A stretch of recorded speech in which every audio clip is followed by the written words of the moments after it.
All right, everybody, welcome back to another episode of Obscuracast. Today, we're actually doing an episode in person. So, I'm actually at Dan's house and we're doing an episode, I think our first episode in person, right? Yeah, this would be our first one. So, it's going to be a little bit more of a in-person dynamic. So, we're going to be able to actually see each other and that kind of stuff. So, it'll be interesting. It's something that we're going to try every now and then if I'm able to make it up here or he's able to make it down to me. And see if that becomes a little bit more of an interesting dynamic because we can actually see each other and Yeah, not nice. over a webcam or anything like that. So that's pretty cool. Yeah. But today we're getting into a pretty controversial topic. There's been tons of speculation. There's been tons of research done. There's been tons of cover up done that's been out and all that kind of stuff. And something that's come out really just in the past year been fully disclosed, right? Am I right in sort of They released the documents, yeah. Yeah, so today we're sort of talking about we've done a couple conspiracy theories on. I think we've done some alien ones. We've done some stuff on ancient civilizations and that kind of shit. But today we're getting into something a little bit weirder, and a little bit more of a conspiracy theory from a killing point of view, an assassination. So today we're going to be talking about and going through a little bit sort of the timeline and sort of what led up to this and all that kind of stuff. So getting to the topic, what we're talking about is JFK's assassination back in 63, right? Yeah, November 22nd. Very, very, very controversial topic, very conspiracy theory topic. But we're going to try to sort of envelop the whole episode and sort of give you the big picture as well as maybe some things you didn't know about it. We actually watched a really interesting documentary directed by Oliver Stone. If you guys don't know who Oliver Stone is, very, very reputable director. Has done a lot of really, really, really impressive movies involving, sort of that whole time period dealing with Vietnam and all that kind of stuff. It actually was a trilogy. So Born on the 4th of July, Platoon, and I'm blank on the third. I think it was Heaven and Earth, I believe is what it was called. I think that's the trilogy, but we'll fact check that and make sure. But those two are for sure, and I think the last one is called Heaven and Earth. Anyways, it deals with that time period and sort of what was going on during that whole ordeal of the Vietnam War. So I guess the first thing is that if people that were alive for the JFK assassination obviously remember where they were, it was a pretty pivotal time in America's history. I mean, it was during a lot of military conflict and stuff that was sort of shifting the narrative of the United States in general. Wouldn't you agree? Yeah, I think my dad told me I think he was in like elementary school or something like that. He was in the middle of class. So it was kind of like, I mean, the best thing that we can probably attribute it to would be like, as far as a catastrophic event, something that sort of changed the course of history would be like 9/11 for us. Or something to that effect. I mean, it's obviously not in the same ballpark, but it's eventually something that led to war and all sorts of stuff that sort of changed the course of history. Yeah, and I mean it affected e-com, it affected foreign relations, all that kind of stuff. At a global level. It wasn't just, exactly. it was a global thing. So yeah, 100%. So like I said, those of you, if you listen to us and were old enough to remember the Kennedy assassination, you obviously know that it was a big pivotal point in history. I guess the biggest pivotal question that I would have for you is, why do you think it's so important 60 plus years later? Why do you think it's still a pertinent topic? Well, I think, especially like having just watched that documentary that we just watched, like you see how they handled it with the Warren Commission and everything. Yeah, and there was a lot of like, and then in 92, 93, they open it back up and review it, and like, well, it's not that it's been opened one or two times. It's been reopened and examined from every angle multiple times. Yeah, and I mean, we'll get into it, but like the fact that the FBI or CIA, they destroyed. Well, like we'll get into all the destroying of the documents and the cover up and stuff, but I think what's really telling with the whole thing in general was the whole conviction of the pertinent man in the entire ordeal that was said to have been responsible for the assassination was inconsistent. Well, it wasn't inconsistent. Well, that too, but I think the really weird thing is that he was presided over for the sentencing of what happened to him by essentially politicians. Yeah. It wasn't a jury of his peers. It had No. nothing to do with like a formal trial or due process. I thought that was really interesting. Very interesting. And it makes the whole ordeal, just from that point of view, very eerie. Like, it's not, you're not following the norm of due process. Like, you're not following the norm for that. And I think when you see how the timeline, not just for Lee Harvey Oswald and the whole, the school book house and stuff like that, like the depository, the depository and going down the steps and like whatever. Also, how they handled Kennedy's autopsy and the timeline for that stuff, and it wasn't just the magic timeline, but it was the physical evidence that they had to deal with, all that kind of stuff, and the stuff from the bullet forensics and all that kind of stuff that we watch, which, like I said, we'll get into all that, but a lot of it is just sort of set up for what we're going to get. Like, it goes a lot deeper than even both of us knew, and we know a little bit about it, but we didn't understand how far it went. Like, there's so much. I think that's what it is too. And that was what, a 2.5, 3 hour documentary, probably about two and a half, 2.5 hours or so. I mean, they probably still didn't get to most of it. Oh, from how deep it was, from just what we saw, it was pretty insane. You could do a season, a series. Probably still wouldn't get all the facts. Could do a series off that. I mean, I thought it was done very well. It was phenomenal. It was a lot. It was a lot. It was intense, and it went really deep. Like, it went to stuff that I had no idea even existed. Yeah, neither did I. Yeah. But I think that was the craziest part about it, is how in depth it was. Yeah. But a lot of the misnomers, a lot of misconceptions about the assassination were like Lee Harvey Oswald was like the lone gunman, and it was orchestrated by him and only him and that kind of stuff. So that's kind of murky. His connection to the CIA. Well, that's what I'm just sort of doing the quick teases of what we're getting into. So, like, the CIA is a big question mark. Mafia is a big question mark. Why do you think that it's so prominent 60 years later? I think anytime you have like a public execution like that, where, and we just had let's just pigeonhole it to the city of Dallas, like, who wasn't there for that motorcade? Like, I think it was such a public event, and that so many people were witness to it. It's kind of like, it's sort of a black mark in our history that'll never go away, without a doubt. Like, it was like, it's like the Malcolm X assassination or Martin Luther King. Like, it was at such a pivotal time in America for stuff that was going on. Civil Rights Act. We were on the brink, or in the brink of the Vietnam War. It was the civil rights stuff, like I said. Like, and you're in the Cold War. Right. Like, tensions are high there. It was sort of a pressure cooker for not just us, but everybody. The world. Because we were on the verge of doing something really drastic. Yeah. But I think all of that sort of created like a pressure cooker effect, where like you can't dismiss it as just like another assassination. There was just so much going on that was pivotal for not just us, but globally. Yeah. That it was amplified. So that's not just like, okay, a president got killed, that's bad. But now what? You know what I mean? Like, we have all this stuff on the table, all this stuff that's going to happen, and we don't have a commander in chief. And then we have to swear in Johnson, and who, by the way, right? Like, it gets really deep and really murky.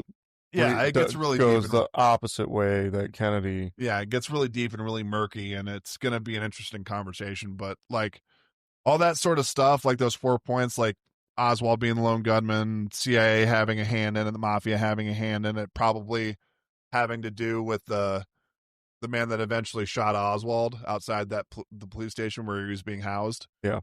All of that sort of ties into it, so it's going to be interesting.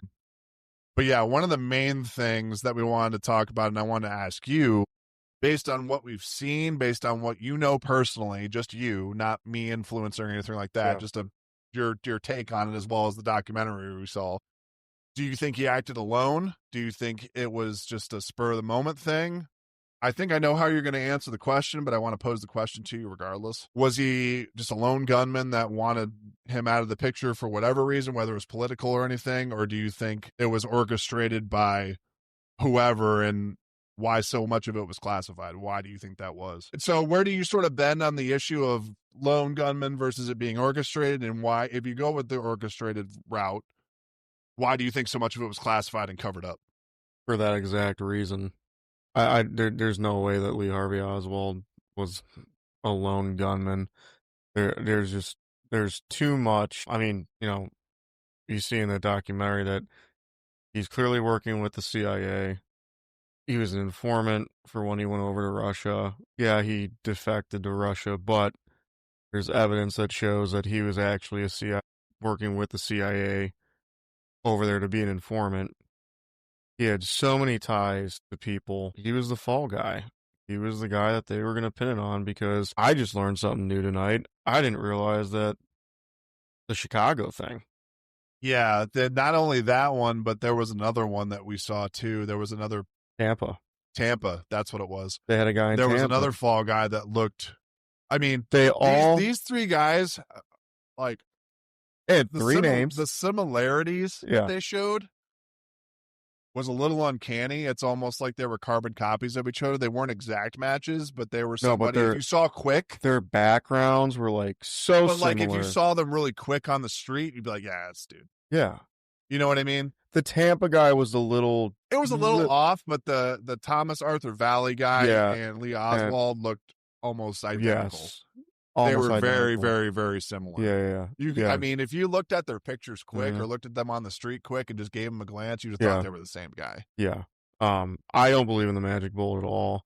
From a lot of the research that I've done, they said it towards the end of the documentary, like you could hear multiple shots.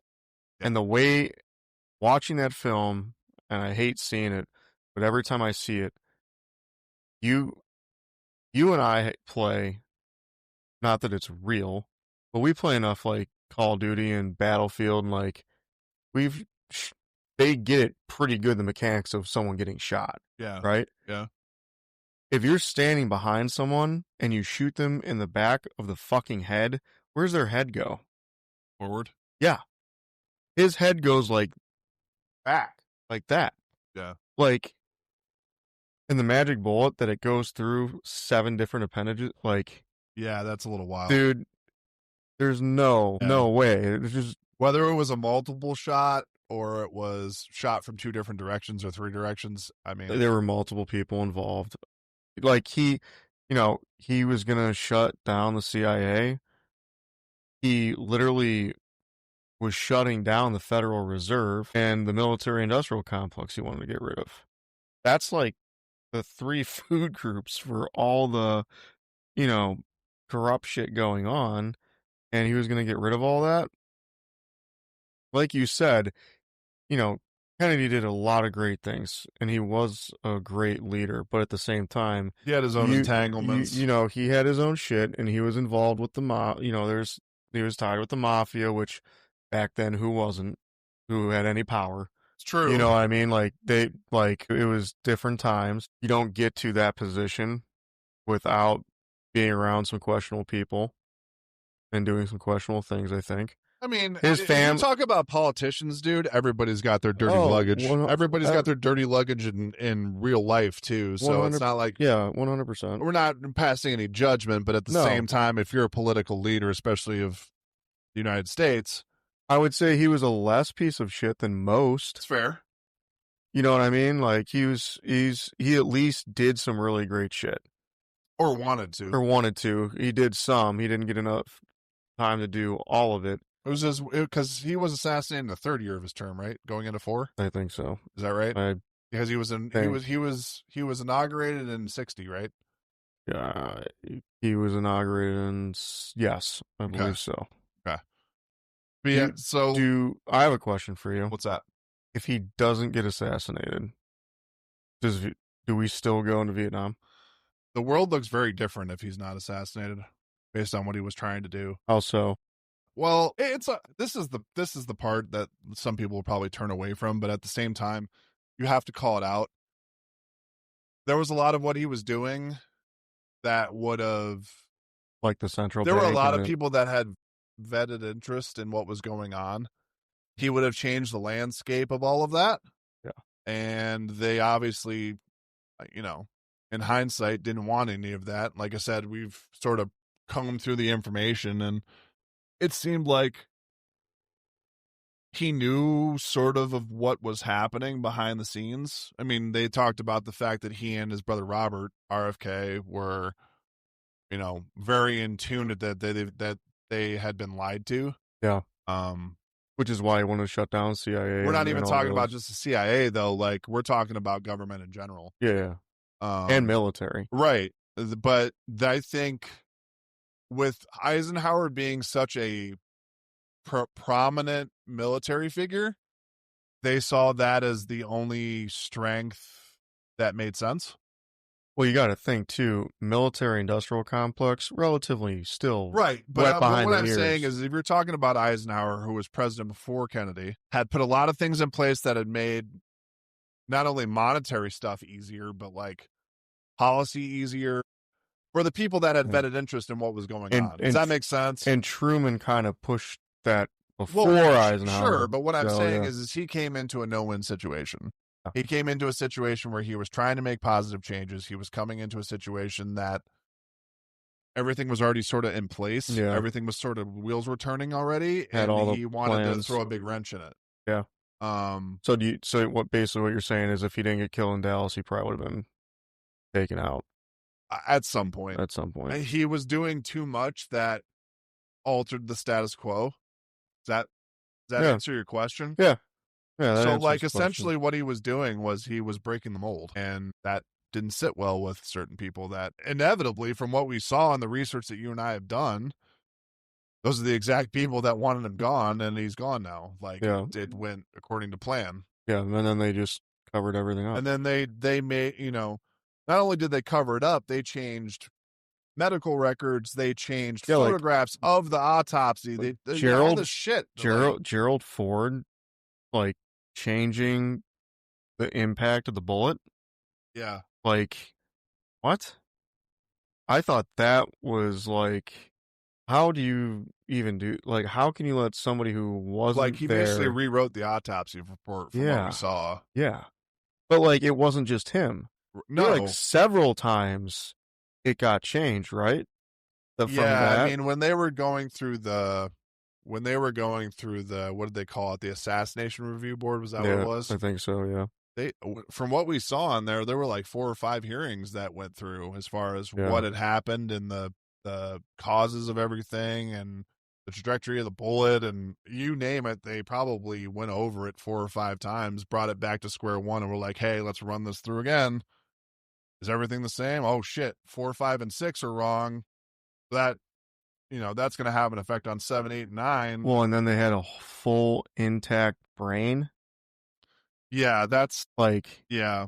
The stuff with the autopsy stuff was really interesting because I knew nothing about all of that being changed and all of that being circumvented and I would who probably it went through. And then you have autopsy reports where people lose their notes or they're not signing off on official autopsy reports. Like that's just standard protocol, I would think. I'm not a doctor, but they like, didn't even have doctors that did autopsies doing right. the That was the other autopsy. crazy thing was the naval for the autopsy, the naval medical Doctors, center yeah. that they transported his body to after they did it at Parkland, which is where he was originally taken for treatment, and then they took him to that. I can't remember the naval medical center they took him to where it's at, but Yeah. anyways, they had autopsy doctors that performed the autopsy that had never done a bullet wound, not just a bullet wound, period, let alone on somebody's head. Right. And Which I would think if you're coming from a medical perspective, it's the president. well, it's the president, but like it's different than getting shot in the chest. Like it's going to cause a lot of damage. Well, I mean, a shot's way different than a stab or like a fall, like an 100%, impact. but, Or like it's going to cause a lot of damage. Yeah. Like it's not just going to be an intact right, organ. right.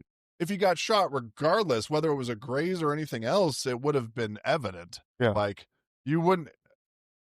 It's undeniable that I think that an intact brain with no wound, no exit wound, no graze, no nothing would be plausible for anybody to say that, hey, this is legitimate. So from my understanding, they try to say that the magic bullet was the only shot that he took, basically. Yeah, so essentially they said that it went through an obviously cadence of events. So like it went through Kennedy, it went through what's his name? Connolly, the congressman that got Yeah, hit in the yeah, front seat. yeah.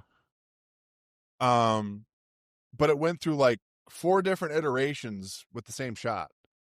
The thing's gonna slow down, dude. Like, So are they saying he didn't get shot in the head at all, and that's why well, they like covered it up? that's where the disconnect is, right? Because you have people changing the narrative. People like how many people did they when they interviewed him said? Yeah, Well, I think he the congressman had a gaping hole in his head. that got hit, I think they even testified in the documentary you and I watched. He's like, "There's no way." Yeah, It went through one person and then decided that it was going to ramp up again and go through somebody else. Like bullets lose trajectory if it hits something. Like that's just physics. yeah, and they showed how many tests that they did, And then you have to account for like bullet drop and shit like that. So like if he hit him, like obviously, if anybody doesn't know, like the person that shot him, we'll just leave it as person because it's up for debate. Obviously, it was shot from a 6-story window, right? allegedly. Yeah, yeah.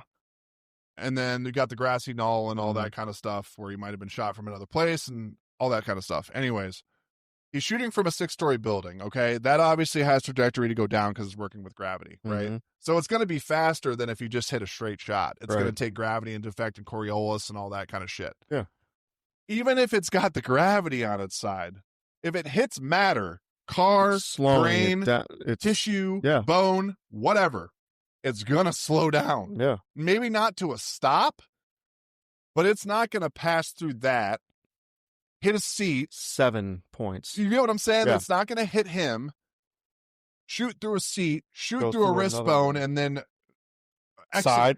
Right, like exit a car. Like, well, no, so it supposedly hit the wrist bone and then shot out there and went into the guy's thigh over here. And then stopped. Yeah, that's a little far-fetched, just based on what I know about just general knowledge of bullet trajectory and what bullets do. Like, by the way, and the other thing too that was crazy is that there was no, in the bullet, from what we saw, the bullet that they entered into the record had no damage to it. No damage. It was completely and utterly intact. Yeah, there was no bluntness to it. There was no nothing. Like it had never been shot. Right. Like it just came out of the shell casing. Not only that, this is 63 we're talking about. Oh, we're not talking about high-end tech. It's not a high-end ammo that like... No. The dude, if he did buy it where they said he bought it, the fucking gun was $20, dude. Well, I mean, back then, guns... I'm just saying. But, like, yeah, it's a high-powered military-issue rifle. Like, dude, it's gonna... You know what I mean? Like, it's not bad technology, but at the same time, it's nothing like we have now, right? With hollow point shit. Yeah. It's not even close to it. No. Yeah, the other thing that was interesting in the documentary, they showed the gun that he ordered and then the pictures that his wife or girlfriend took of him holding the supposed same gun, but the straps on it were different. The location of the strap holders, weird. Yeah. And it was a new gun, and if you look at the picture of that gun, they said the length was like 4 inches longer. Yeah, from the one that they got. From stock to barrel tip, they did. I think it was like 4 or 5 inches longer. Yeah, that was kind of wild too. So, but the strap thing was kind of telling too, because they showed 3 pictures, and the one he had, there were 2 differences that I noticed that they touched on. Was he was wearing his wedding ring on his left hand? Yes, and then the other one was the straps, like the contact points where the straps were on the side. Right. And then when they asked him about it, one, he's wearing a completely different outfit. Yeah. And number 2, he didn't the ring. And on the other hand. And then he didn't remember the picture being taken. He's like, yeah, I don't remember that. Yeah. So that, like, because the first 2 pictures we saw, I think he was in a white shirt. Third picture, he was in a colored black shirt. Yeah. So, or dark colored shirt. So, but let's get into some topics about so we can sort of set the scene for why it happened and what the build up to it was. I wanted to sort of talk about like JFK's background and sort of what he was for with his whole like political outlook. So what I wanted to start with first was like the the Bay of Pigs stuff, the Cuban Missile Crisis stuff, and then also the Cold War tensions that were sort of building up. Basically, we were on the verge of nuclear war. We're also getting into stuff with Vietnam that had been precedented before he had ever gotten in office. Yeah. And all that kind of stuff. So he was being sort of pressured into war and nuclear arms and all that kind of stuff. And he sort of took a step back, at least from what I saw. And I want to get your viewpoint on this too. Well, and Fidel Castro pledged allegiance to the USSR. Right.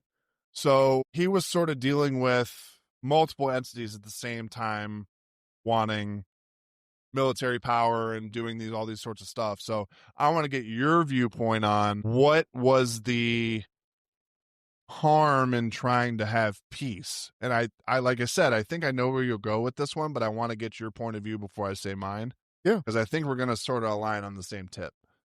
Okay.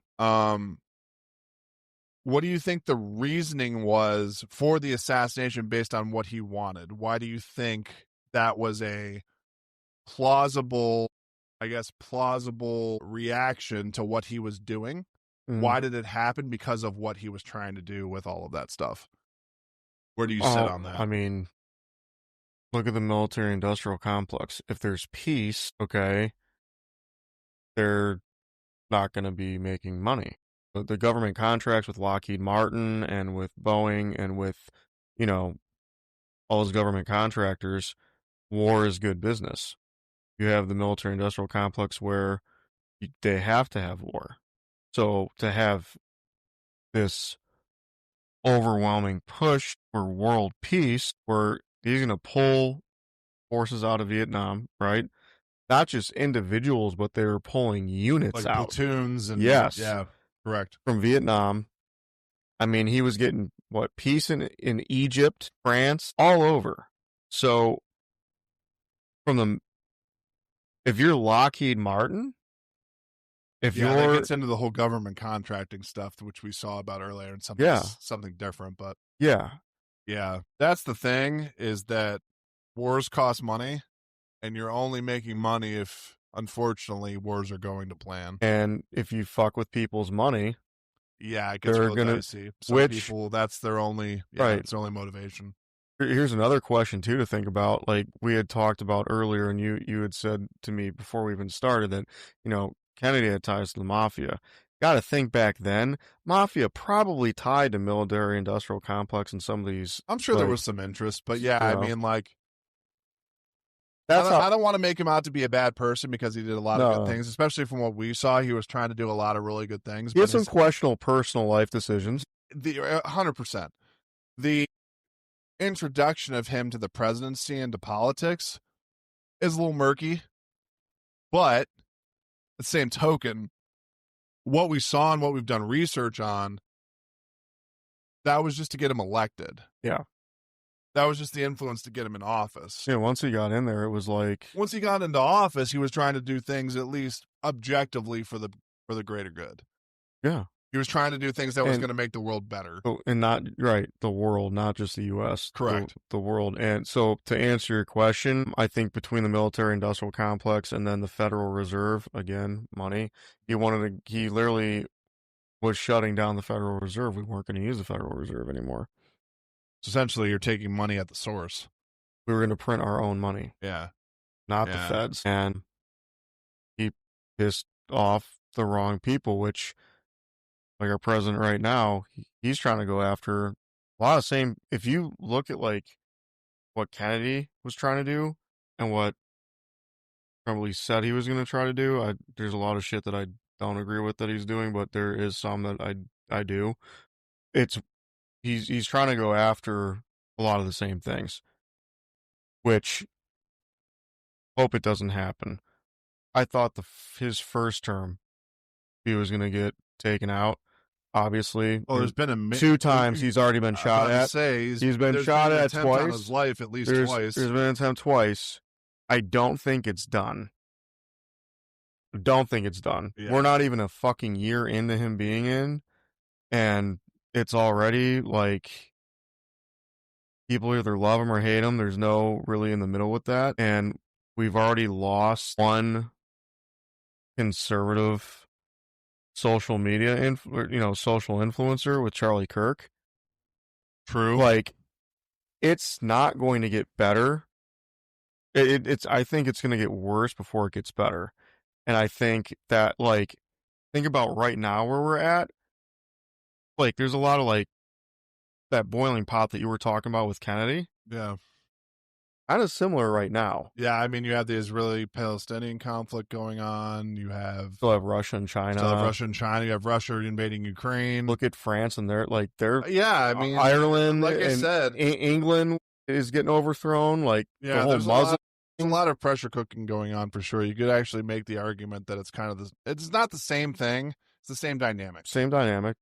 Yeah. There's a lot of things at stake that was being changed, and people don't like change. It's very scary, especially from a monetary. Like, the reason I asked you the question is because you and I sort of align on the same sort of tip. I think they saw dollar signs. Yeah. And they saw those dollar signs going in the negative rather than the positive, and couldn't, for whatever reason, it doesn't matter what the reason is, didn't want those dollar signs going negative. They had to see them go positive for whatever reason. I also think ego, and they put a lot of time into planning these wars that's my that were point, already is that everything like, was sort of in place, and everything was sort of quote unquote big hashtags working. Yeah.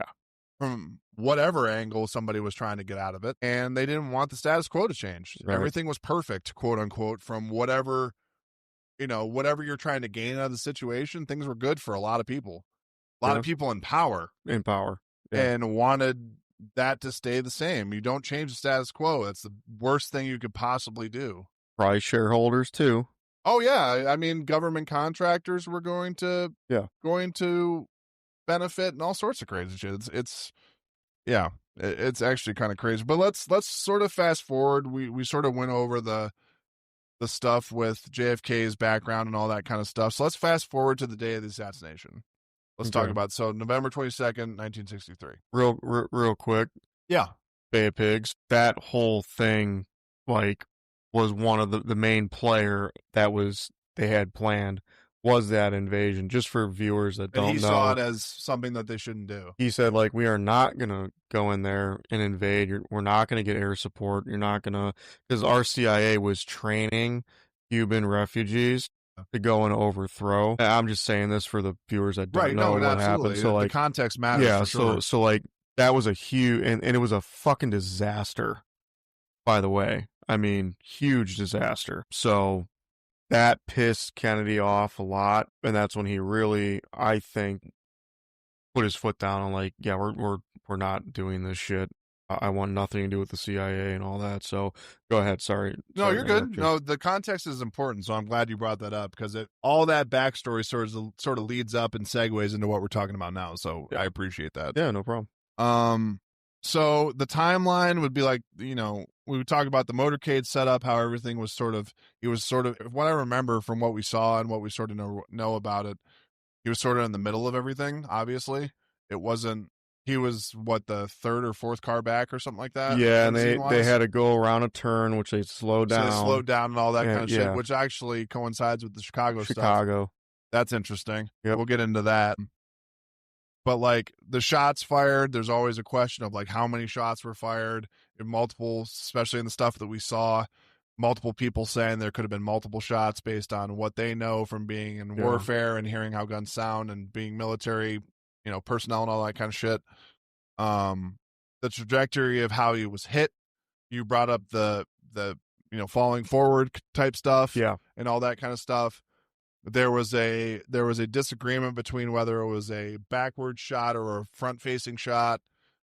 Like I said, from where he was hit, was he hit in a 6-story building? Was he hit on a hill, maybe a couple 100 feet from where he was? That kind of stuff. There's also, they didn't mention it in this documentary, but in other ones that I've watched and articles I've read, supposedly they think the driver could have turned and shot when everybody was looking back at him through the seat. Okay.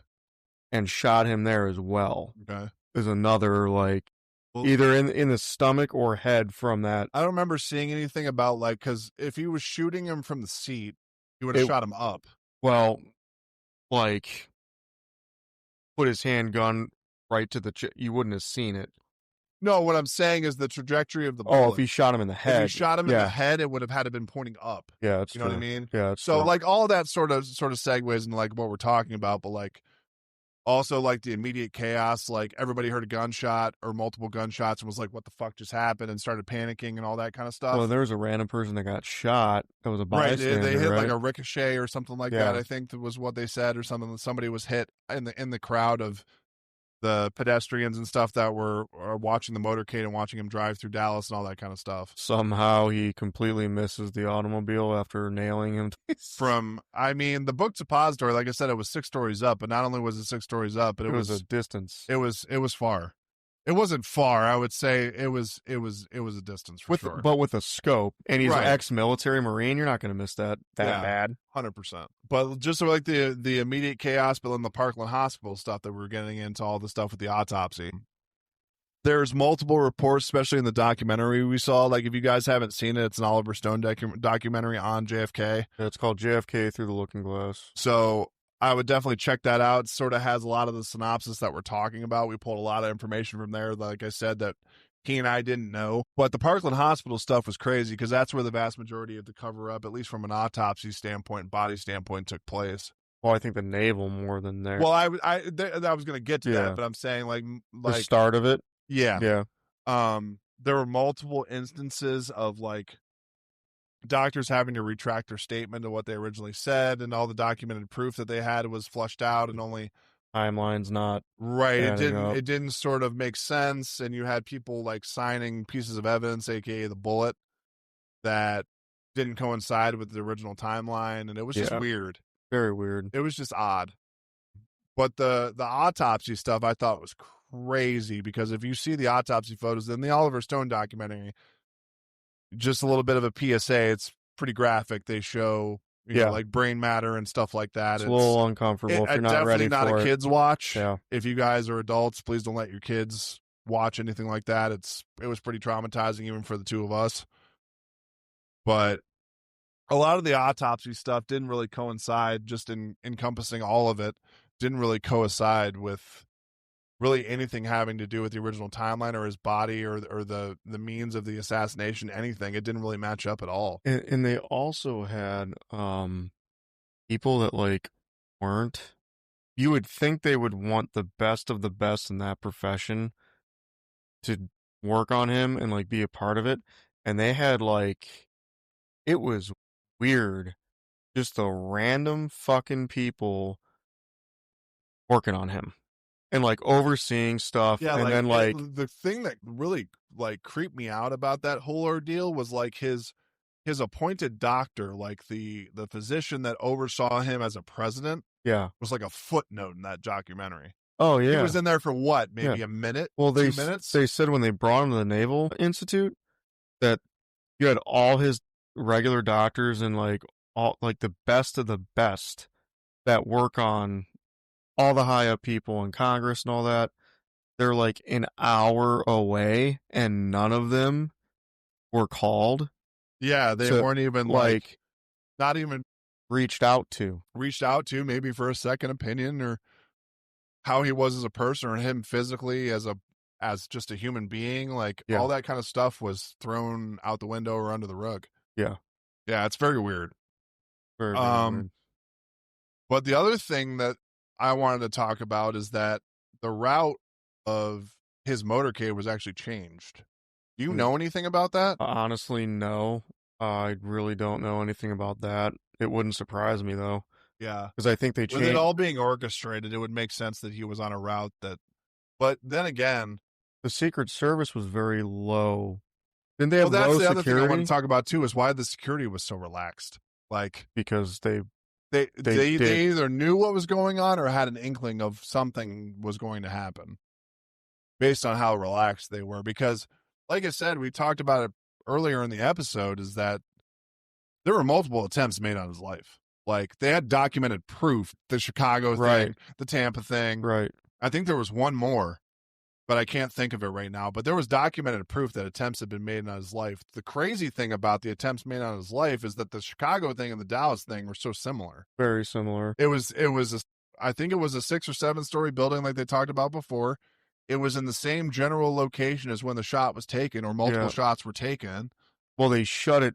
They didn't end up going to Chicago. Well, right, he canceled it, They right. canceled it because of the 4 that lady rented out. They got a tip Yeah. that a lady had rented out. And only 2 of them were picked up, right? 4, Cuban refugees that had guns or whatever, long range shooters. They picked up 2 of them,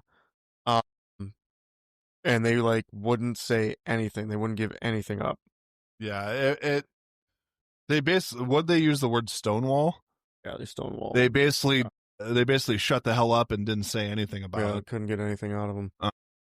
So that's why they switched to Dallas. But yeah, that whole scenario with the Chicago stuff, I had no prior knowledge of that. I had no idea that was a thing. I watched the Joe Rogan Oliver Stone interview, because Oliver Stone went on his show right before that documentary got released. So like I knew a little bit about those 4 guys, but not in the detail that was obviously in the documentary. What do you think?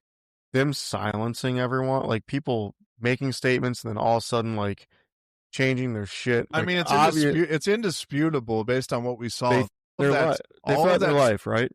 All of that's, if all of that is true, it goes so much deeper than just the government.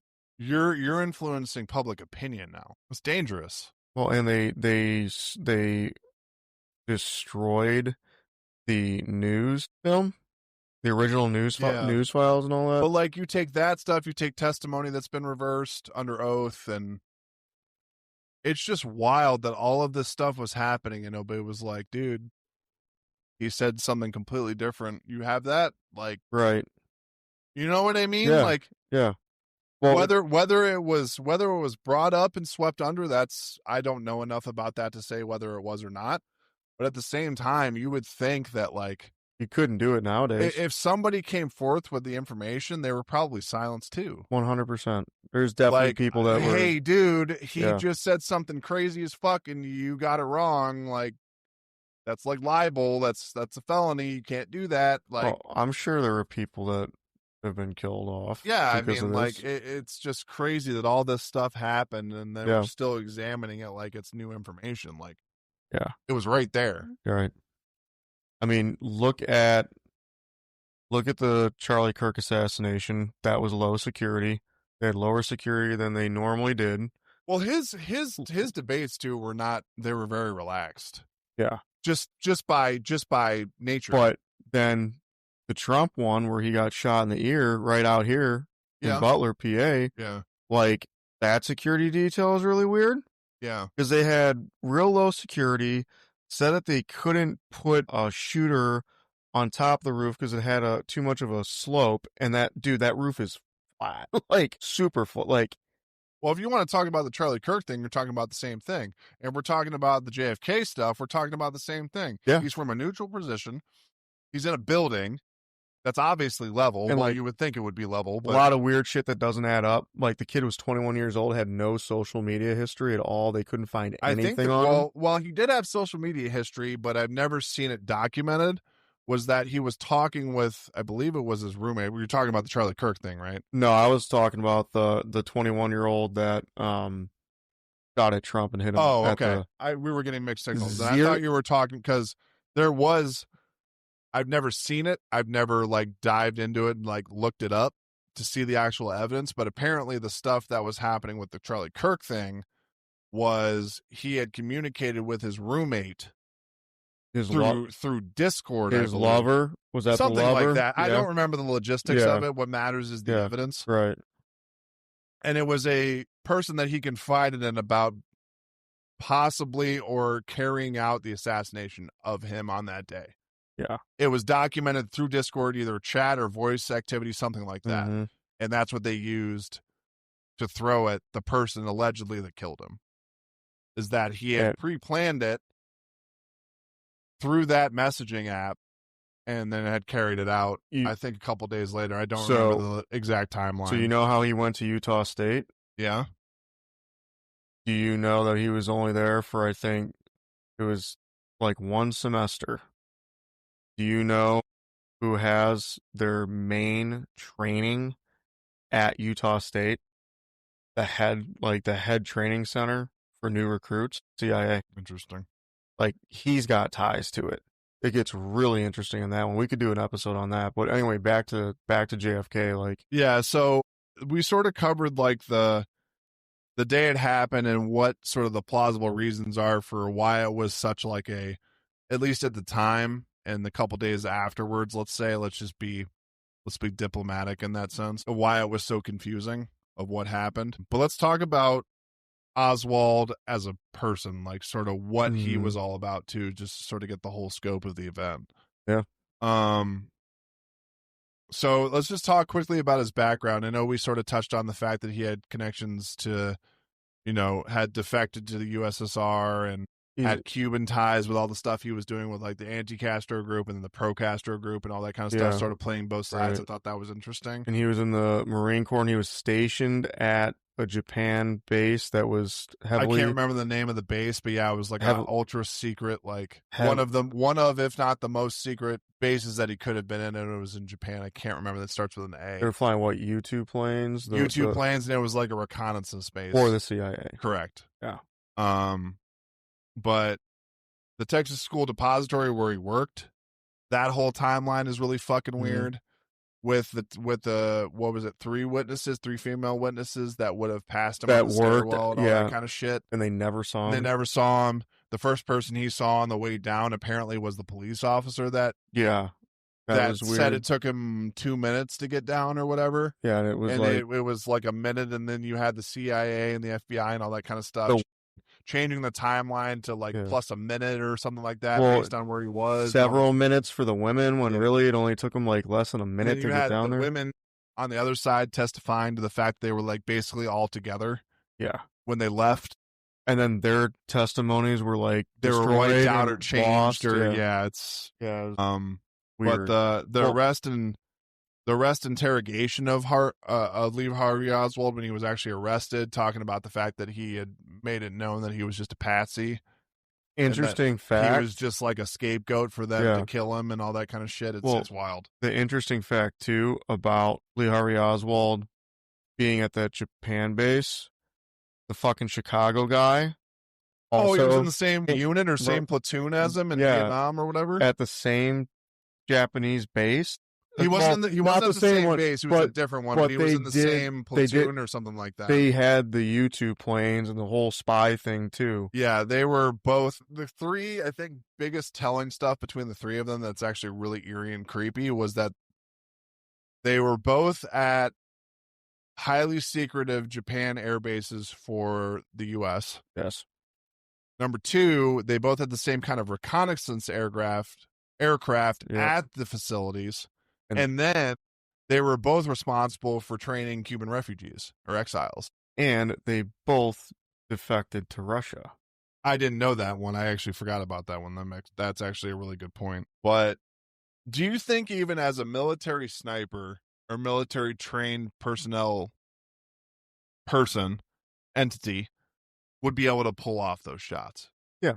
You think so? With a scope, yeah. You think so? I think so. I think the whole slowing down and the changing of the motorcade route and all that stuff probably helped. And that was the reason why they changed the route and all that kind of stuff to make it easier, depending on who was responsible for it. Because you could point to, I mean, we saw the documentary. It was a flip-flop of people who were responsible for certain shit and covered stuff up and like all that kind of stuff. But I think the craziest thing about the documentary that we watched, as well as the stuff that we did research on, was how intricate it was. Yeah.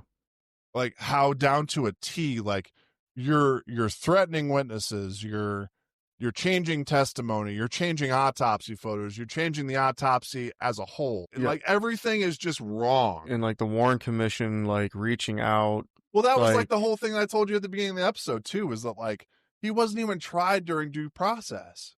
They didn't even use the actual process of a jury of 12 of your peers and that kind of shit. They didn't do any of that. Well, he also said, I didn't do it. It wasn't me. Well, that's the thing, is that like that was the whole Patsy comment, is that I was set up and it wasn't me. I happened to be at the right place at the right time for whoever was orchestrating this, but I didn't pull the trigger. but he was also assigned there. He was pulled from New Orleans. But that's what I'm Right, saying is that right. he was put So, into a position where yeah, he was something happened. he was the fall guy. He was the fall guy Yeah. that was in the right place at the right time. It made sense Yep. plausibly until they figured all of this shit out. Yeah. Because with the controlled chaos and everything that happened, nobody has time to make sense of any of that information. It's okay, dude was shot. We need to get him to a medical facility immediately. We don't have time to think about all that extra shit right now. Yeah, and then Maybe that was the whole angle of the shooting was Right. that people are going to be so distraught. People are They're not going to know not- what the fuck is happening, Yeah. and everybody's just going to They're gonna- forget. And the whole like Can't- PTSD thing's going to take effect. Everybody's going to get wiped with the neuralizer from fucking Men in Black and forget everything Yeah. because it happened so fucking fast. Right. And he runs into a movie theater. Yeah, like it's just like all of the stuff, like it makes sense and it's plausible that they would use the chaos of what happened to make sure everybody wasn't, I don't want to say coherent, but like not of the right mind to make sense of everything that was happening at one time. It's a lot to take in. That's like which is interesting. Around the 60s, remember what was going on as well. MK Ultra, that's psychological warfare. Yeah. You know, we have. Well, you're talking about an event where you're literally twisting the narrative in every form or fashion that you possibly can to make it make sense for you. Like they were talking about the fact that they had medical examiners looking at his autopsy photos. This doesn't fucking make sense. Right. Where he was hit looked like, supposedly he was hit and had been like reconstructed. Yeah. And they drew in hair. Right. Like all of that stuff is just weird. And the photographer that took the pictures of the brain said that, like, yeah, I didn't take those. Like, those aren't, I never took an under. The stuff in the video. archives about his autopsy photos of his head and stuff. There were two sets of photographs. One was from below, I believe, and one was from above. And the guy said he never took a blow shot. Right. Like it's all sort of stuff that sort of flew under the rug that like either people told others what was happening and they covered it up, or nobody said a word and they just went with the narrative that they wanted to push. Yeah. And as far as like Oswald goes, like you said, he's the perfect fall guy because he on paper, people don't know that he was a CIA guy, so they just look at it on paper. Oh, he defected to Russia. Well, he's So they painted him as a villain before the ordeal ever took place. Right. So And it was all orchestrated even from that point. And he's working with these Cuban refugees, and he's an extremist. Because this is actually wild. I wonder if, since he was a part of two Castro groups, he was pro and anti.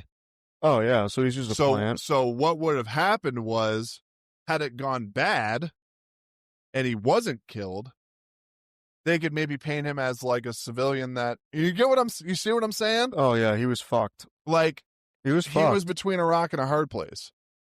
He was either gonna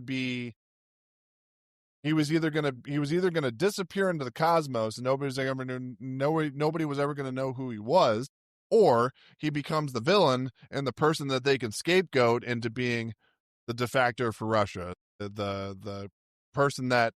Because then this is where it gets wild for me, is you would even be able to trace him back to the people in Chicago. Right. Did he train the snipers in Chicago and they just got caught? In Tampa. You know what I'm saying though? Yeah. Like he was fucked. How high up was he? Right. Was he actually like helping orchestrate this, or was he just like or was he just somebody that they picked that looked like two other people? Right.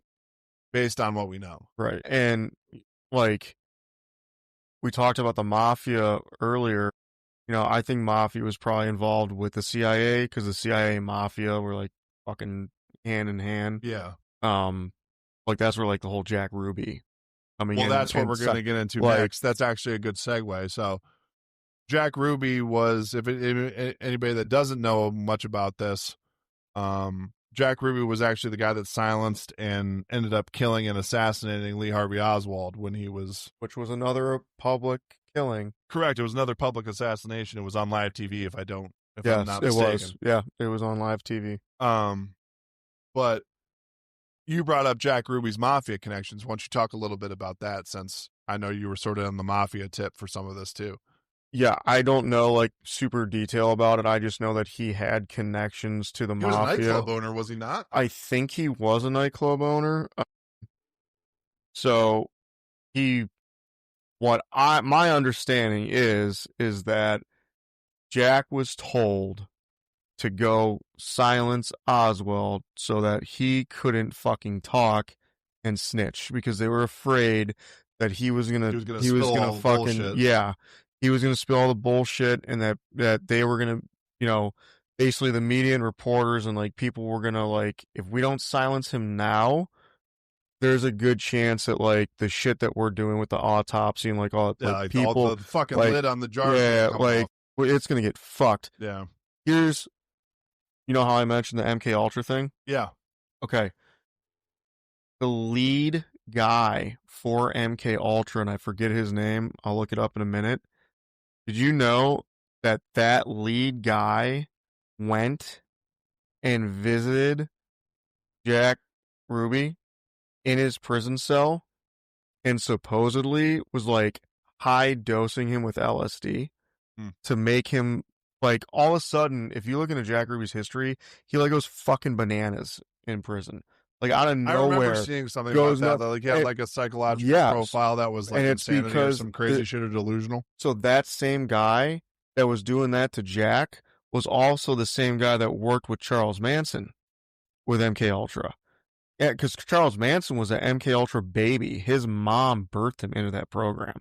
Interesting. So like that's a whole nother rabbit hole to go down. Like, but Blake, there's so much shit, especially at that time period. You know, like you look at, I'm reading that book on Charles Manson and the CIA, that one that I told you about, and it's like really good.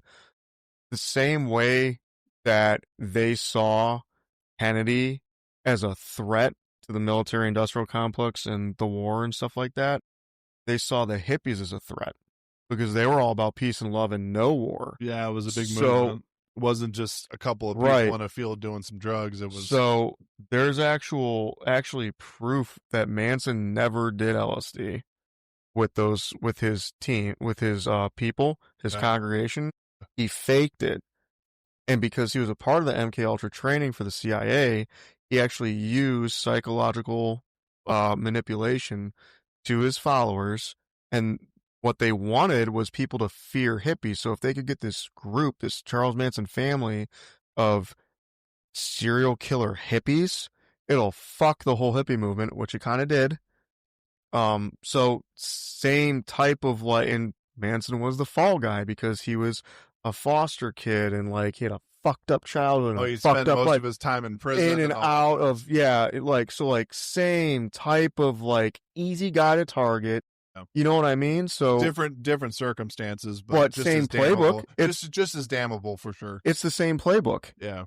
So painting somebody as a villain, even though they weren't, just based on their past record and all that. Yeah. So the Jack Ruby thing was just really interesting because he's like somehow fucking connected to that. Yeah.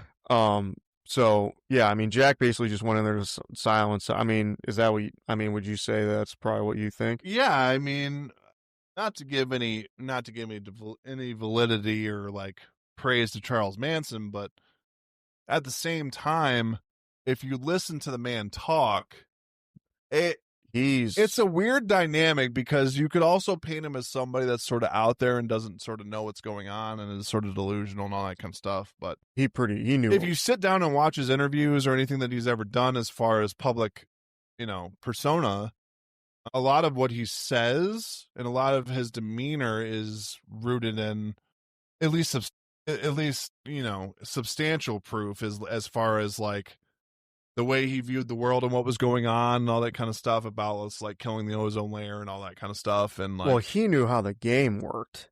Well, right. I mean, he got into a situation where it was kind of survival at that point, I would think. Wouldn't you agree? Well, the guy was trying to tell his piece, but everybody had already labeled him as a crazy nut and and all that kind of stuff.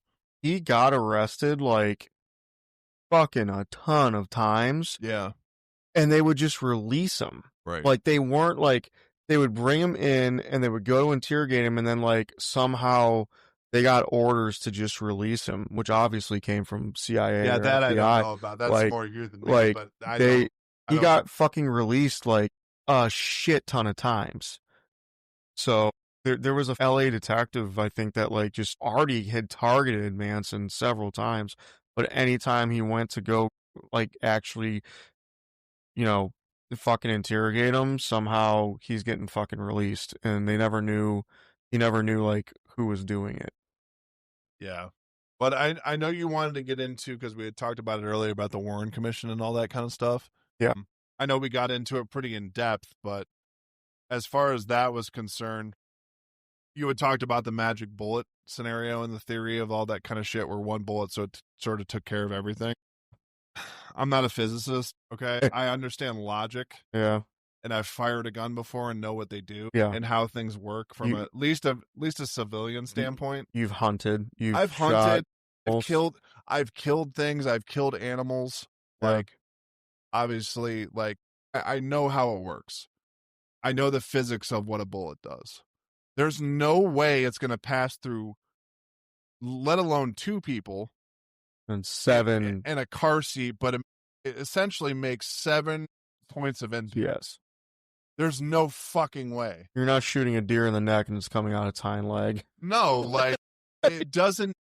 From a logical standpoint, one bullet taking care of all of that in one shot, it doesn't make sense. Same people that say they believe that. That's like they don't believe in aliens.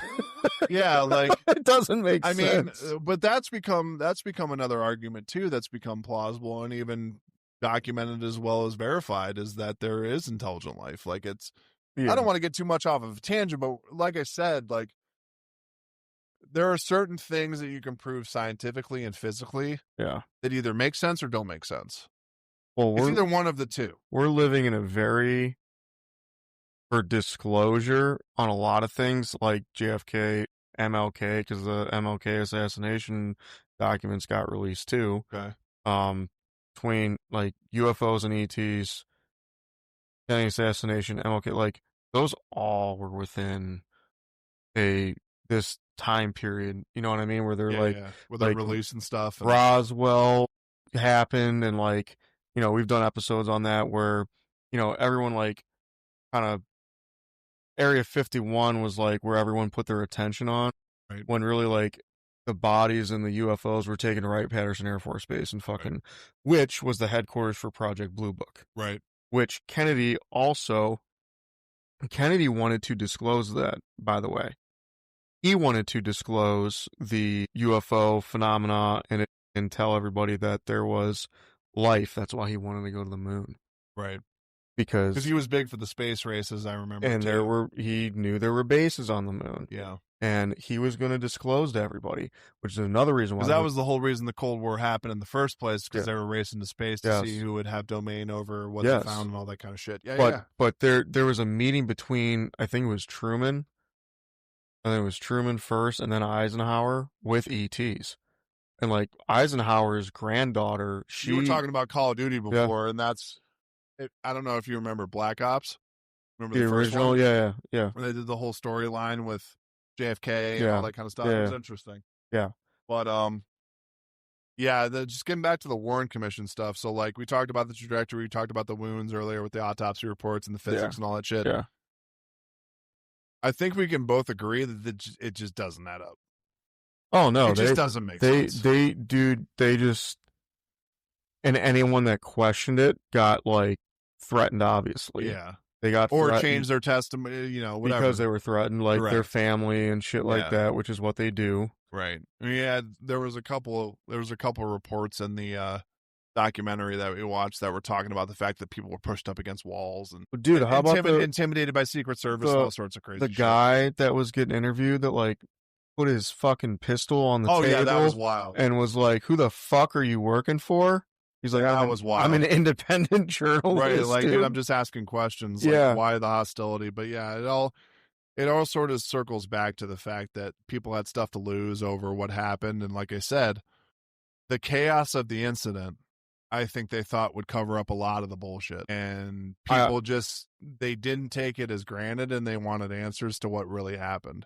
Well, I think the other big thing too is this is 63. I don't think they ever thought the internet was going to be a thing where you could get public information. Yeah. We're So talking about readily. the early 60s. I mean, Yeah, we're barely talking about color television at that point. right. So, like, I don't, that never went through their head because for so long they had been able to. Here's the playbook of how to cover this shit up. Right. We're not going to have to worry about people fucking being able to go into the National Archives on their phone, let alone, like, you would have had to have flown to DC, had the proper clearance, let alone had the top secret clearance, and then go through the gatekeepers there. I'm about to say, had the stones to actually go up the hierarchy and not know who you're going to piss off and not yourself get fucking killed or threatened. Like, now it's so easy to get this shit. Well, you have the Freedom of Information Act and all that bullshit now that they didn't have, and that wasn't even a thing. And then Trump just did the executive orders that release more files. So like, but the two questions I had about the Warren Commission and all that kind of stuff was, I think we already touched on it, just sort of see where you sit on it. Why do you think they rushed the investigation of that, and why do you think they destroyed so many things? Cover it up. Yeah. I mean, it's to cover it up. I mean, you said it earlier. It was a fucking panel of, like, no judges. It was just like... I want to say it was like congressmen or like people that were involved in the government. Probably. Like, it wasn't, like I said, it wasn't a due process trial for him. It was just... Yeah, the guy's guilty, and we're not gonna sugarcoat it, and it is what it is. Right, and then like the destroying of the files, it's like, or losing. They like destroyed files, and there were files that were lost. It happened to be misplaced. Yeah, like really, you're gonna misplace the file? There was some whiteout that I dripped over it by mistake. Like, yeah, it was some real bullshit. Like, it just doesn't. A lot of it is just very, very, very, very, very shady. I don't believe in coincidences. Well, that's the thing, is that with, like, I can't remember what the saying is like, once is a coincidence, two is, do you get what I'm saying? Yeah. Like, there's too many parameters, there's too many things that don't make sense for it to be a coincidence. It's tough to sit here and say, like, oh, it just happened by happenstance. Like, you could fuck up once, you could fuck up twice. Right. Like once is a mistake, two is understandable, and three is like, dude, really? Becomes a pattern. Right. Like, exactly. 100%. Come on. But the last topic I think that we should probably get into, or last couple topics, I want to get into the alternate theories of like who invented, like we said, we got into the whole CIA involvement. We got into the mafia retaliation with the Jack Ruby shit. Mm-hmm. The military industrial complex that wanted him out, just too much going on. He was trying to change the narrative, status quo, all of that sort of culminated into what happened. Yep. Foreign intelligence, based on what happened with Oswald and all of the stuff that they were able to sort of tie to his name to make him a scapegoat and all that kind of shit.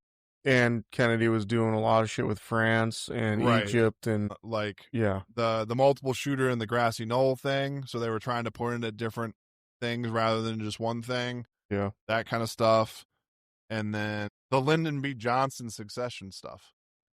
So like the ulterior motives of that whole thing. There's I know that there's a lot of people and a lot of evidence that kind of shows that LBJ probably was behind it, because Kennedy didn't even like LBJ. The reason why he picked LBJ as his running mate was to win the South. That's why he picked him. It was kind of like Trump with Pence. Yeah. Like, you know what I mean? Like, that didn't really make a lot of sense, other than he wanted to get the super fucking far right, right? Like he wanted to get the religious, the religion vote, yeah, Christian vote, and then far right. Well, whatever. That was the whole thing with I saw a really interesting thing, and I forget who did it, but it was you had spoken about Charlie Kirk before. There was it was either a documentary or a segment that I can't remember who did it. It was something media, and they did they do those like debate things where like one person, whether it's Ben Shapiro or Charlie Kirk or Jordan Peterson or Piers Morgan or whoever the person Whoever is, it is. the electric figure on one side of the issue, essentially. Yeah. They put him against like 20 oppositions. You ever see that? You know what I'm talking about? I'll have to show you one if you've never seen it. It's actually really fucking cool. I don't think I have. But essentially what it was Charlie Kirk against 20 liberals. Mm-hmm. Which, if anybody knows anything about Charlie Kirk, he was very conservative. Oh, yeah. Obviously. He was very instrumental, if not the most instrumental, in getting Trump elected. Him and Rogan. And but you get what I'm saying, though, right? He was very... So for the young crowd, that's why... Right, exactly. Probably why they wanted him out. And long story short, essentially, the topic came up and was about DEI. Mm-hmm. And the fact that Kamala Harris was appointed vice president or a vice presidential candidate for the sheer fact that she was African-American at the time. Biden, apparently, through research that I've done after I saw the documentary, he actually wrote in his, I can't remember if it's like presidential, like basically documents stating through his presidential campaign that he was going to anoint a vice presidential candidate of a black female. And that's the only reason that she got elected. I thought that was a really interesting conversation. Yeah. But it goes along with the same thing you were talking about LBJ with Lyndon B. Johnson being right to win the South. It's the same kind of thing from a different perspective. Yeah. You get what I'm saying? Yeah. So I thought that was kind of interesting. I wanted to sort of bring that point up because it sort of coincides with... Yeah, like it's not actually who you want. It just looks It's somebody good. that's going to get you ahead. Essentially. You think. Well, right. Right. But he didn't, you never know how a presidential election, well, quote unquote, you never know how a presidential election is going to go, but at the same time, you want to have as many you want to have as many tricks in your bag as you can. Yeah. And I mean, you plan and you game plan, like you have a strategy when you're 100%. Running for office. And like, do I think a lot of it's rigged? Yes. Do I think that votes do matter? I will say with this last election, with Trump getting in, I did not think they would let him win again. I thought they would try to pull some shit again. And the fact that he even got in made me think, all right, maybe votes do matter a little bit more than I thought. But I mean, to go back to LBJ, like, if you look at what he did, like, as soon as he got sworn in, Kennedy, I think 2 or 3 days, or maybe the morning of the assassination, signed to get rid of the Federal Reserve. You know the first thing LBJ did when he got fucking anointed? They reinstated. He got rid of that. And then he got rid of the motion to get rid of the CIA. And then we get into fucking, instead of pulling out of Vietnam, it's like fucking full throttle ahead. Everything that Kennedy did, LBJ was a complete, like, here's my thing. How could you say that LBJ didn't have a role in this if they're supposed to be working together and they're that different in views and that different in agendas? From what we saw in the research you and I did, I mean, it seems like they were opposite on almost every issue. Yeah. Every issue. So how do you have that as your running mate? Yeah. Maybe differencing of opinion works. I don't know. This is the thing, and the one thing I'll say about that specifically is that sometimes differencing of opinion can give you a lot of perspective. If you have two opposite sides of the desk, sometimes it makes you think about shit differently. Like you and I, for example, we've been friends for, 20 years or so. Oh, yeah. We have differencing of opinion. 100%. We don't think the same about some stuff. A lot of the stuff you and I pretty much, I mean, just doing the podcast, you and I align on a lot of shit. Like, because we just look at the facts. We're very logical people. Yeah. But at the same time, like I said, that would be the only thing I can think of towards a positive. That would be for somebody that disagrees with you on everything, because they're going to give you the other side of the table. But in that same breath, what you're talking about, literally reversing it seems like every single policy that JFK wanted to implement seemed to go the other way. And LBJ was big ties to the CIA. Right. And Kennedy got rid of those top 3 guys in the CIA who LBJ was But that brings in another question, just because we're talking about the conspiracy theory and everything. Do you think he was a plant? LBJ? Yeah. Yeah, You think probably. so? I mean, I think he was a part of the. Do you think that was from jump, or do you think that they like got to him later? What do you think about that? Do you think they saw what was happening and was like, dude? So if you remember in that documentary, all the guys at the CIA, the fucking guy that was the head of the CIA, he thought when Kennedy was running that he was going to go with all these plans. Remember? Yeah. So he gets elected, and then he's like, whoa, we're not doing that. And that's when they were like, fuck.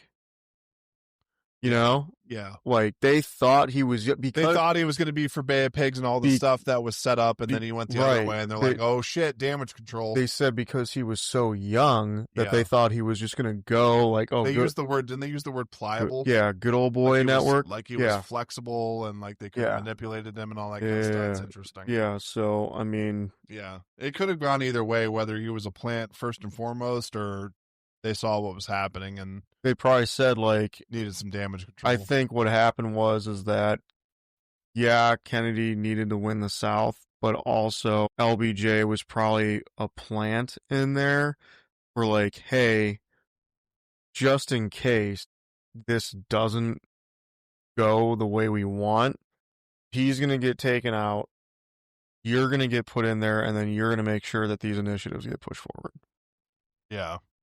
And he just pushed back against. Does that make sense? 100%. But I know we wanted to get it. We sort of talked about the witness inconsistencies. We talked about sort of the media narrative when it all came out and all that kind of shit. I guess the biggest thing for me was the cultural impact that all this stuff, especially since it's come out, the cultural impact of everything, and then the loss of trust just with government in general. How do you feel about that? Like, the loss of trust? Like the loss of trust, the cultural impact that it's had, not only from the assassination point of view, but what's happened after with all the cover-ups and all that kind of shit. So I want to get your viewpoint on that, because again, as I said throughout the episode, I think you and I sort of are going to align on that tip as well. I don't think it's really a question, but I want to hear your viewpoints on it. Dad had a really great saying. We're from the government. We're here to help. You never want to hear those words. Like, you don't trust the government. There's been so much shit. That public persona, that public opinion of government literally collapsed. Yeah. And I think as the years have gone on, the government still uses that fucking playbook. But like we said earlier, like now there's the internet. You can't just hide shit. Let alone you can't manipulate it. You can't turn it off either. You can't turn it off. And now with podcasts and like, think about like Joe Rogan, Tucker Carlson, like all those guys, there's no narrative. You don't have CNN and Fox and MSNBC, who are essentially all owned by the same people, controlling the narrative. Now there's no narrative. They have both, like, they have both sides on, and if there's a conflict, like Tucker Carlson's flying to Israel and to the Middle East to go talk to these leaders that Fox and CNN won't have on. Right.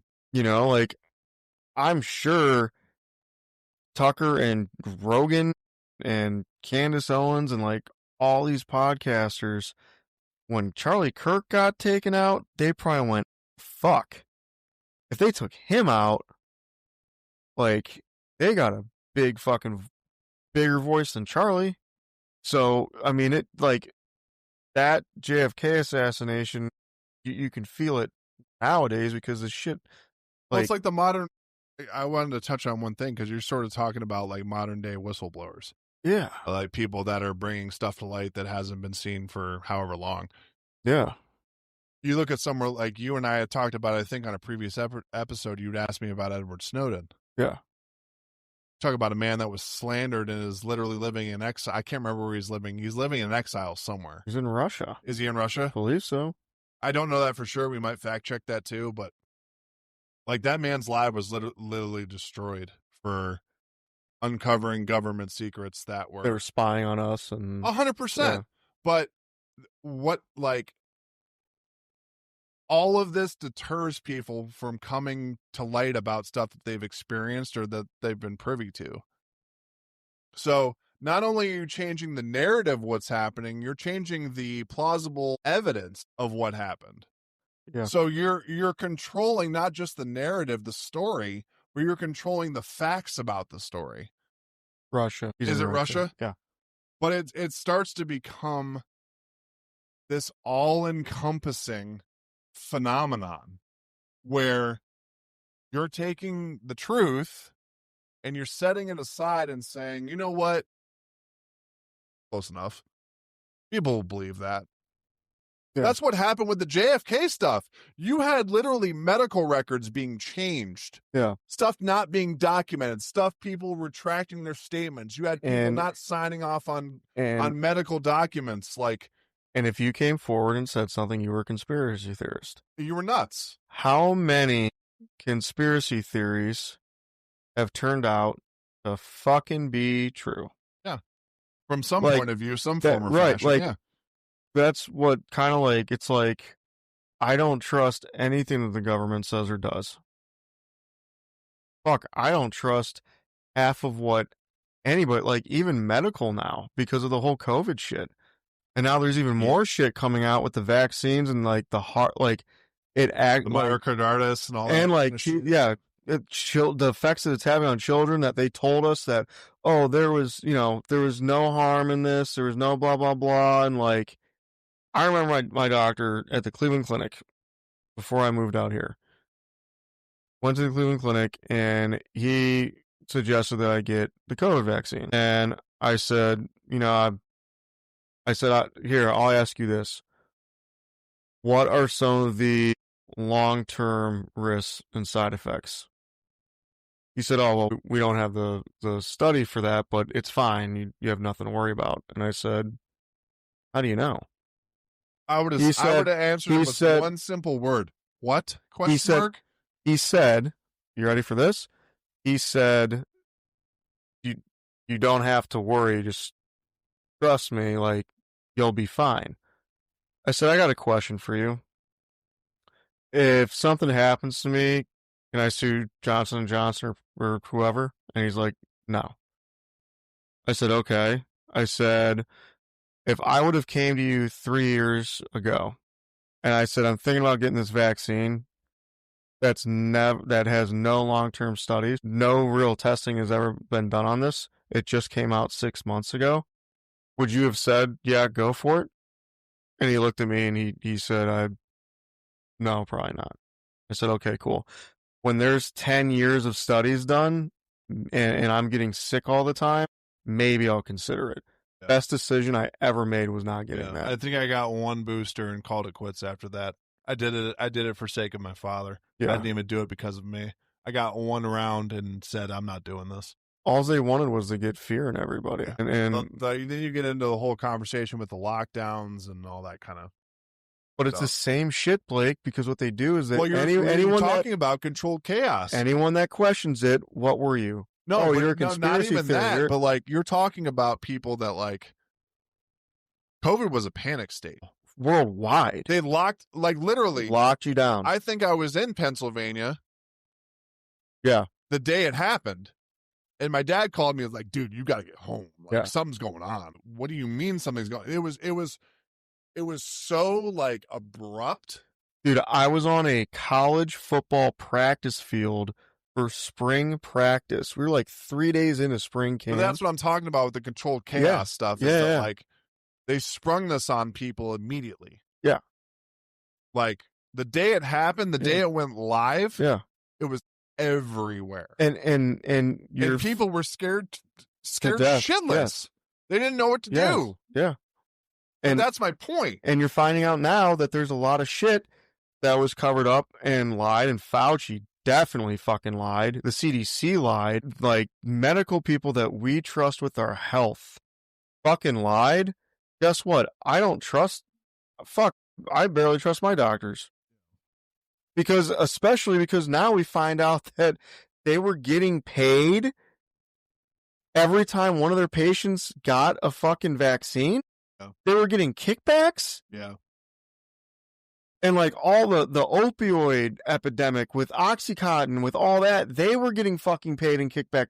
So they were pushing these doctors to get people hooked on heroin. Yeah, for sure. So how, and like the COVID thing is relatively, I mean, Blake, it's only 5 years ago. If we're finding out this much shit 60 plus years later about Kennedy, what are we going to find out about that? Yeah. What are we going to find out about Charlie Kirk? Yeah. We're finding shit out about Charlie Kirk right now that, like, that fucking guy couldn't have disassembled that fucking rifle that quick. Yeah, I did see that. I saw something, I think it was on TikTok or maybe Instagram, but they were talking about like it was like they did a whole it was a Navy SEAL or something like that taking apart a rifle, and it took him almost 2 or 3 minutes to take it fully apart. And that's a man that's like, we're talking about a man that's trained, that's seen the weapon before, knows how it works, knows how to disassemble not a 20-something-year-old right, exactly. kid. Yeah, like there's a lot of, and like, then you talk about the whole panic, you know, the adrenaline rush that they talked about, the fact that he wouldn't have been able to do it, like it was the stuff to disassemble the exact, because I think the guy in the video actually used the exact model of rifle. He did. That was used in that shooting, and he was having trouble as a calm individual that hadn't just shot somebody. Right. Like, yeah, all of that shit sort of plays into all that. And it's interesting. Yeah. So to answer your question, like, I think it's just, it doesn't get any better. They keep it's damning up to pretty much anybody involved or not, or like, semi-involved. The government hasn't helped themselves. Yeah, for sure. They haven't. They just keep fucking up and lying more about shit. Yeah. And nobody's ever held accountable. That's the problem. Yeah. On both sides. Look at fucking Nancy Pelosi, okay, and her husband with the stock trading, the insider trading. Yeah. And Democrats and Republicans do it. All these fucking people go into Congress and they're career politicians, and then they're able to get insider information and vote on this shit and then buy shares? And if you and I had that information, we'd go to jail for it. Yeah. But because they're in Congress, jail, they can I mean, that's the least of your worries with all this bullshit. They can fucking do it, no problem. Yeah. Like, you wonder why we don't trust the anybody now. Ties are so deep, and you know, people look at me and question the reason why we talked about this during the documentary, and question me why I don't vote. Right. I mean, how many instances can we point to where, let's not say I'm correct, but at least I got something going on. You know what I mean? Like, I think all of this cover-up bullshit, all of this stuff about people changing testimony and changing the narrative and all that kind of stuff, like, we put those people in power. We put those people in office. That's why it's important to vote. But the problem is that people just vote for the same fucking people over and over again, and they don't do any fucking research. They're lazy. They don't pay attention to it until it's a week before, 2 weeks before election time, maybe a month before. Most people don't fucking pay attention to it, and then they're just like, oh, this is a Republican, or oh, this is a Democrat. I'm just going to vote for them. They don't look at what they've done. Yeah. They don't do their research because they're too busy watching fucking Dancing with the Stars or Love is Blind or the fucking football game. They don't pay attention to it. Yeah. So these fucking people just stay in power and yeah, and don't get challenged and all that kind of stuff. So it's our fault. Yeah. Because manipulating the presidential election probably easier than you think. But like the local levels here, where there's so many different people, that's like on us. Yeah. Yeah, to a certain degree. To an extent. But the last couple of questions, just to sort of finish up, and then we'll sort of get into sort of what we thought about the whole ordeal going with the Warren Commission and the assassination and the Harvey Oswald stuff, and then the covering up of the autopsy and all that bullshit, just sort of culminate the whole episode. I guess the two big questions, I guess, to ask are, do you think it was a coup? Do you think it was just pushing somebody out of power and they got to a point where it had to happen? Probably. Think so? I mean, probably. Like with what I think with LBJ and all that, and with the CIA, yeah, it was right. They saw something going way, way off the status quo and had to reset everything. I think there were I think there were a ton of people involved. Well, not only was there a ton of people involved, there was a lot of parameters involved. Like it was very intricate. Mm-hmm. Like I kept telling you during the documentary, like this is getting so deep, it's Yeah, like insane. yeah, it was really crazy. Yeah. It kept getting it kept getting crazier and crazier. Like the autopsy stuff, I think the craziest things that we saw, the autopsy stuff was really eye opening. The three different people they had, including Oswald, that they had profiled. Mm-hmm. I didn't know about any of that. I thought that was Yeah, really interesting. yeah, I didn't know about That that. essentially they got three people from three different instances that were, like I said, if you saw them walking down the street and you Yeah, took a quick glance, they look identical. yeah. Did you ever watch the movie 11/22/63? Oh, So it was based off the Stephen King book okay. that he wrote, and it's about the JFK assassination. What's his name from uh, Seth Rogen's old buddy who he's not friends with anymore. What's his name? Oh, I don't From know. no, you know him. He was in Pineapple Express, long haired dude, the drug dealer. Oh, James Franco? Yeah, so James Franco's the main character in that. And he finds like this like time warp through this like diner. One of his this guy who owns this diner, like I'm doing a really bad job of this, but he basically like found a time portal in like this closet in his diner, and it transports him to the same time period. It's like I think 3 years, 4 years before the assassination. So this guy's been going back in time to like try to prevent the assassination from happening, but then he ends up like getting sick and gets cancer, and like he like basically tells James Franco, his character, that like it's up to you to like go and stop. So the whole show, it's a show. Well, no, I think it's a movie or a show, whatever. It's him trying to stop Lee Harvey Oswald, but he has to kind of get close, like monitor Lee Right. for a few years and like get set up, and like he meets this girl. There is a love story involved in it and stuff too, but like it was actually that was actually like a really good one.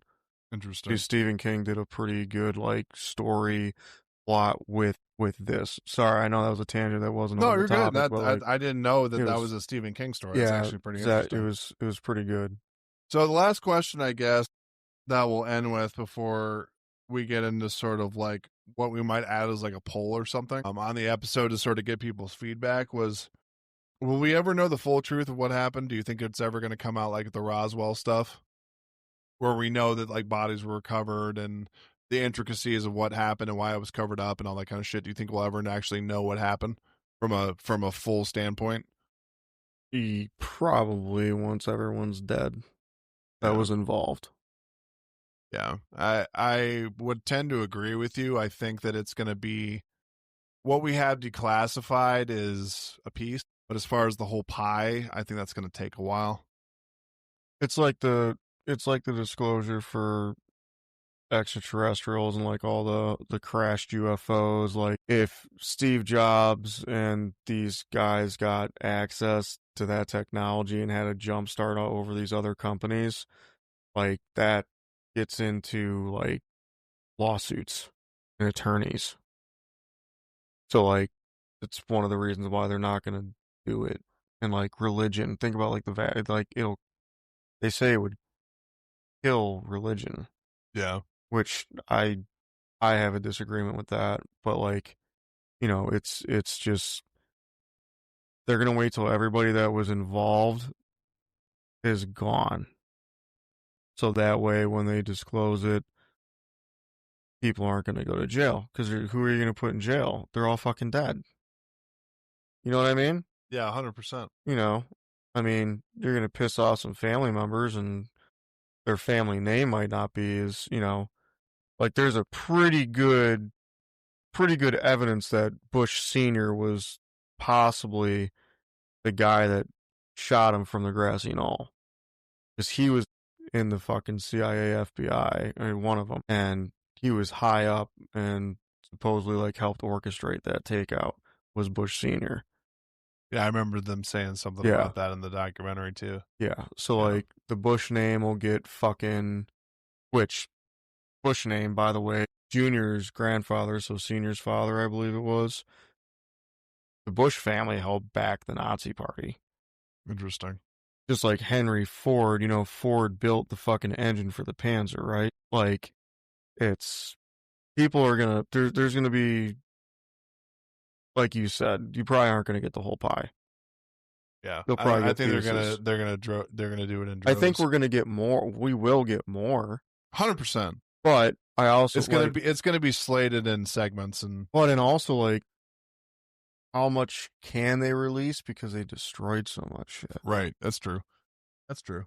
But as we sort of end the episode, I think we sort of can both agree that there's a lot of gray area that still needs to be mapped out and fleshed out. But I think we can both agree that it doesn't just point to just somebody getting shot and killed.